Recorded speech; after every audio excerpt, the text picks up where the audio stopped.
Welcome to the NanoCap podcast. I'm your host, Will Chernlin, and I'm excited to have you join me on this journey through the world of NanoCap companies. For the past decade, I've talked to thousands of business owners across various industries. It's been an enlightening experience revealing the vast tapestries of entrepreneurship and innovation that thrives beneath the surface of mainstream media coverage. Each week, I will interview different leaders of NanoCap publicly traded companies to learn about their history, what they do now, and their future. As a reminder, none of this information is financial advice, and it is all for entertainment purposes only. Let's start this week's episode. Hi, everyone. On this week's podcast, we have Chris Gannon, CEO of 374Water, stock ticker SCWO. 374Water offers proprietary technology which is designed to destroy and mineralize both non-hazardous and hazardous organic waste streams in a safe and sustainable manner. Chris, thanks for coming on the podcast. Will, thanks for having us. So looking through your career and kind of where you started, it looked like you were at a bunch of different private equity firms, kind of doing different operations and takeovers and such. And then you kind of, with your different kind of heavy technology background, you eventually migrated into the water purification space before you got to 374. So what made you want to actually jump from the PE side to actually just focusing on one company moving forward? Yeah, I've had so many varied kind of career steps throughout. But what I found on the private equity side actually, and I spent many years there, as you mentioned, was it was always very short-term focused, right? I was often going into companies that had a lot of hair on them, a lot of issues, and they were, kind of brute force turnaround and then growth avenues, a lot of acquisitions, like you mentioned, and so forth. It was largely unsatisfying at the end of the day, economically beneficial, but largely unsatisfying in terms of establishing something that was really unique, really interesting. And that's what led me to one of my last companies, Energy Recovery, which was in the water space and had incredible technology there. And I brought in a team there, and we were very successful in taking that business to much higher levels and diversifying into an incredible amount of different industries, but with a base technology, kind of similar to 374Water's technology. So a lot of comparisons. Yeah, and so you had a job in between there as an executive, but then tell me a bit more about kind of the day you got the call and they're saying, hey, we're looking for a CEO of 374Water, or how did that kind of come about? And what about it did you say, hey, this actually excites me, this is worth spending X amount of years on, like you said, since you're thinking more long-term opposed to the PE short-term? Yeah. So, when I was on a sabbatical, pretty extended sabbatical, and I got a call from an executive recruiter I had known for many years. And I had just started to put feelers out to look at new opportunities. I happened to get this call, and he said to me that I should take a look at this technology. I'd never heard of 374Water. I'd never heard of AirSCWO at that point. But he said, look, you go look at it, and you won't be sorry. So I did. I hopped on a plane. I went to Kokomo, Indiana, which is where the technology was based at that time. I brought a number of my historical technologists that I developed a lot of technology with. And we went out there and we did really heavy due diligence. We spent about 6 months looking at the technology, looking at the issues, what were the opportunities there. And I kind of walked away from all of the other things I was looking at and decided at that point I needed to be part of this. The technology, AirSCWO, is it's incredible technology, both waste destruction as well as a circular kind of economy system as well. And so effectively, what it does is it is able to destroy and mineralize both hazardous and non-hazardous organic waste. And it can do it better than anything, any other technologies out there, any other products out there. And so, I was hooked. And I had saw the issues the company was having with the technology, and they were all similar to things I had dealt with in the past. So I knew I could have an impact on the company very quickly, and more importantly, the opportunity to take the technology globally was very, very much there, and the ability to profoundly disrupt industries was very exciting. Yeah, that recruiter, they must have when they're looking through their CRM system and the light bulb went off that they have this former CEO of a water treatment plant that's a Sure. Booth MBA. They must have been like, oh, this is literally exactly what this company is looking for. And then that you were excited about it too, a match made in heaven. It was. So yeah, we kind of danced around it a little bit, but in your own words, what is 374 Water? Tell us a little bit more about kind of how it can be transported around, and that it's not just this huge water treatment plant. Yeah. And then if you can also dovetail into like, what are forever chemicals and how does it affect those? Sure, absolutely. So thanks for that question. So we have a proprietary system called AirSCWO, and what it does is it harnesses the power of what's called supercritical water oxidation to destroy both non-hazardous and hazardous organic wastes. And so completely destroys them. And there's all sorts of different organic wastes, and we'll go through those, I'm sure. But in the process of that waste destruction or elimination, the technology produces safe dischargeable water, some safe mineral effluent, vent gas, a little bit of vent gas, CO2 that can be sequestered, and importantly, an immense amount of heat energy that can be then utilized to not only power our system, but throw back into the grid and whatnot. And so it's really an incredible technology. And when you think about that circular economy side of, not only destroying organic waste, but then producing energy in the process, really pretty incredible. And so when you think about the application there, in the use case of that technology, it's very broad. Right. So traditional waste streams like biosolids, landfill leachates, industrial waste, military waste, we can destroy those very, very effectively. And we can do that at scale. And then you bring in those emerging contaminants you mentioned, those forever chemicals. And so what are those? Those are they're called short and long chain forever chemicals. And so a large class of materials, thousands of these toxic substances that are all throughout, continue to be produced and are all throughout our environment at this point. And we can destroy those very effectively. They're called forever chemicals because they don't break down naturally in the environment. And so something else needs to destroy those. Well, our technology can do that very, very effectively, frankly, better than any other technology out there. Yeah, and if people are interested a little bit more on how it works, there's a really good video on the website that shows kind of through the chemistry of how the chemicals are broken apart through the process and such. And I'm no chemistry major, but they broke it down easy enough that I could understand it. So it's that's good. Yeah. That was the goal. That was our goal. Yeah. Yeah, no, it's a great video. So if anybody's interested in that, and then talk a little bit more about kind of the actual machine itself. It looks from kind of first looks at it, it's easy to transport, and it kind of fits all in like a normal standard size shipping container.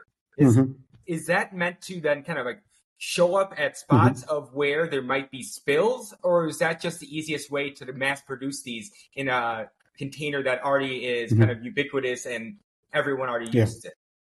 Yeah, so I mean the actual shipping container that you've seen online, that's kind of a holdover from the old design of it. The idea is, yes, it's highly portable, that we can move it around to various facilities, install them very easily, and so forth. But at the end of the day, we're expanding the technical capabilities, expanding the throughput capabilities as well. So right now, we have an AirSCWO 1 and an AirSCWO 6. Those are, the two sizes. 1 is a 1 ton per day of capacity. The 6 is a 6 ton per day of capacity in terms of destruction. We are now scaling that technology to meet customer demand, market demand, to a 30 ton system. So 5 times the current system capabilities. Why that's relevant is that you now open up the ability of that system across so many other industries, right? So in terms of the wastewater treatment facilities on the municipal side, 15,000 of them of all varied sizes, some very small, some very, very large. And so we're focused on meeting that demand, that need.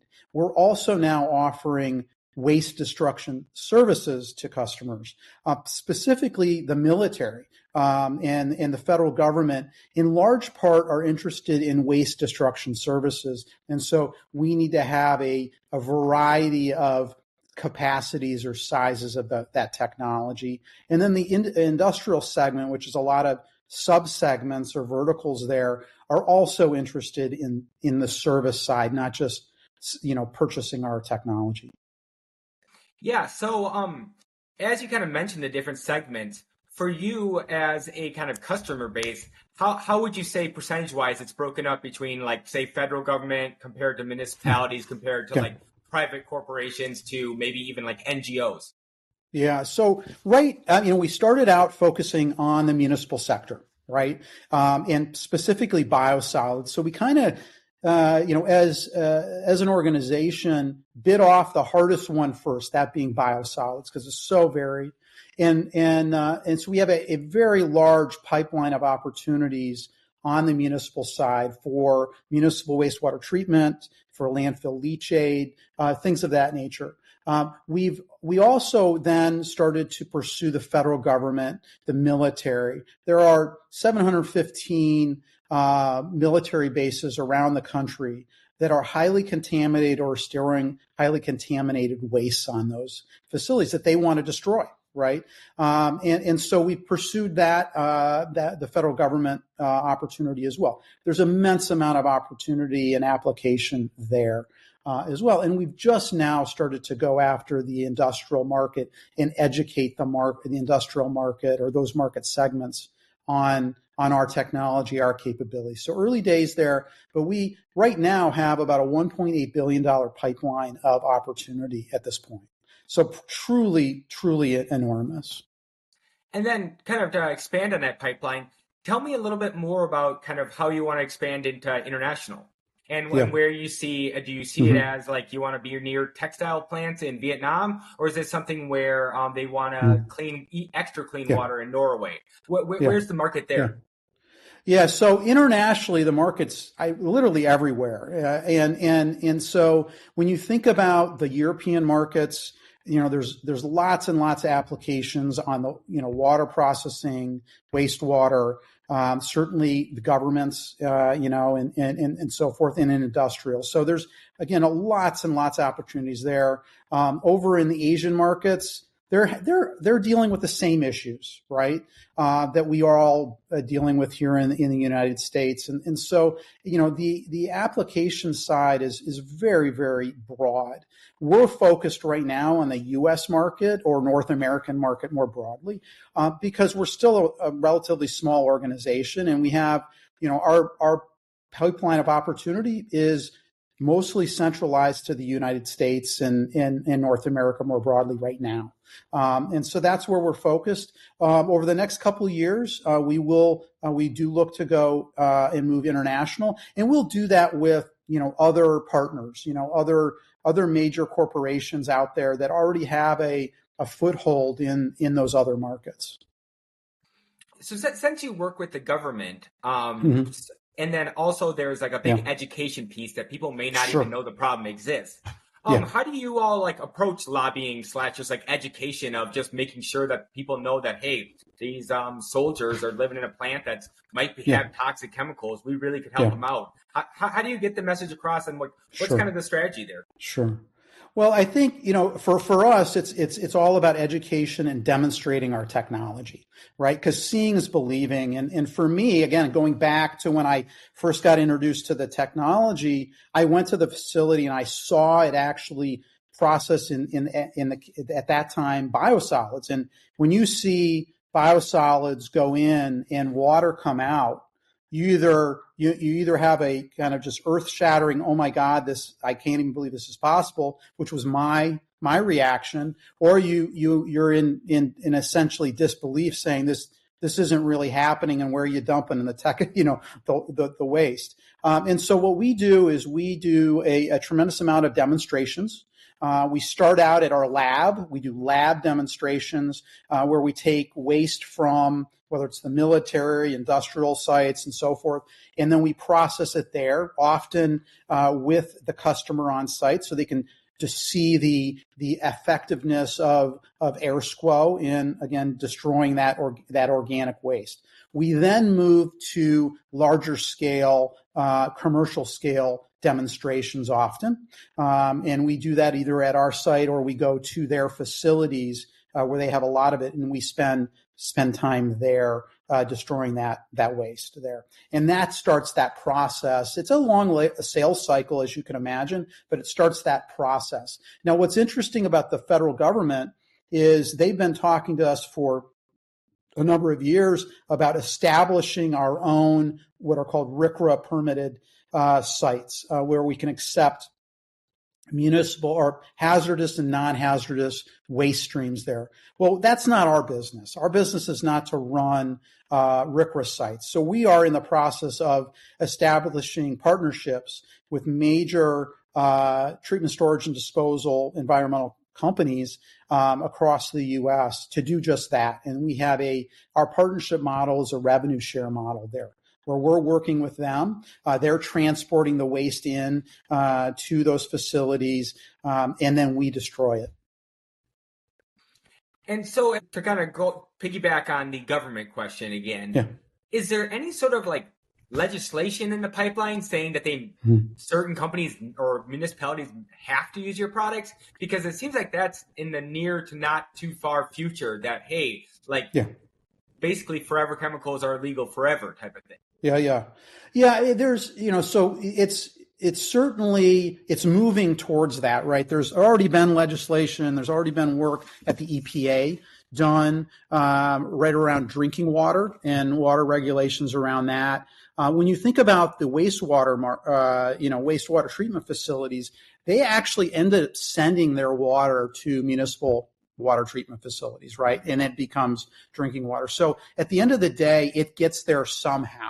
And so you need multiple steps along the way to deal with or address the PFAS issue and the other broader issues around waste. And so, Lee Zeldin is now the administrator at the EPA, and he just recently came out with a whole lot of discussion around certain areas they are going to deregulate under the Trump administration, but one that they're not, and he was very clear on this, and the Trump administration has been very clear on this, is that PFAS in dealing with drinking water and wastewater are high on their priority list. And so that was a really nice thing to hear because, there was some worry, certainly, that, you're going from a Democratic or Democrat-led administration to, a Republican-led administration. What was going to happen there? Well, this is a very bipartisan issue,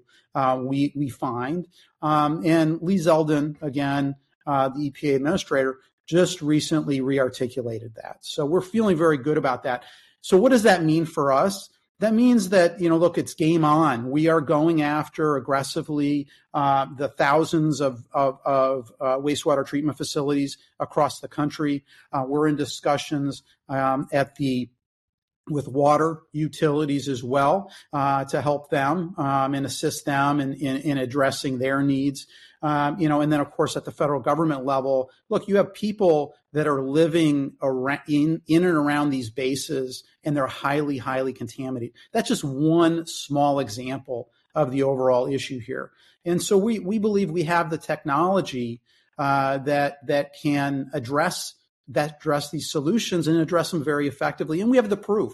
We have the proof in our with all of our studies, all of the work we've done, both at the municipal level, the federal level, industrial level, that show that. And so, we believe that 374Water can objectively make the world a better place, and that our AirSCWO technology can disrupt those industries and meet the the very real immediate needs out there and do it at a cost-effective way, which is important, right?